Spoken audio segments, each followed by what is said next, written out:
কিয়ামত বা কিয়ামত একটি আরবি শব্দ, যার অর্থ হল পুনরুত্থান বা দ্বিতীয় জীবন। ইসলামী বিশ্বাস অনুযায়ী কিয়ামতের দিন হল সেই দিন যখন আল্লাহ তাআলা সমস্ত সৃষ্টিকে পুনরায় জীবিত করবেন এবং তাদের আমলের বিচার করবেন। এই দিন আসার আগে কিছু নিদর্শন বা আলামত, চিহ্ন, সংকেত দেখা যাবে। বড় আলামত, আল আলামাত আল কুবরা। এসব আলামত কিয়ামতের একেবারে কাছাকাছি সময়ে ঘটবে। ১. দাজ্জাল, এক চরম মিথ্যাবাদী, যিনি নিজেকে ঈশ্বর দাবি করবেন। ২. ঈসা এর আগমন, তিনি দাজ্জালকে হত্যা করবেন। ৩. ইয়াজুজ মাজুজ, এক বিপদসংকুল জাতি যারা দুনিয়ায় বিশৃঙ্খলার সৃষ্টি করবে।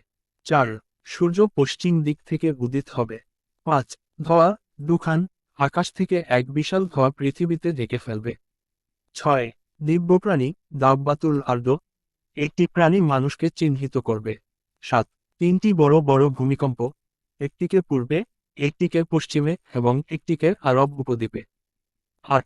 কাবা ধ্বংস করা হবে, এক বিদেশি ব্যক্তি কাবা শরীফ ভেঙে ফেলবে।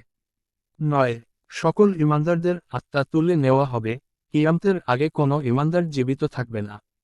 বন্ধুরা, আমার চ্যানেলটি ভালো লাগলেই সাবস্ক্রাইব করে পাশের বেল আইকনটি ক্লিক করে রাখো। আসসালামু আলাইকুম।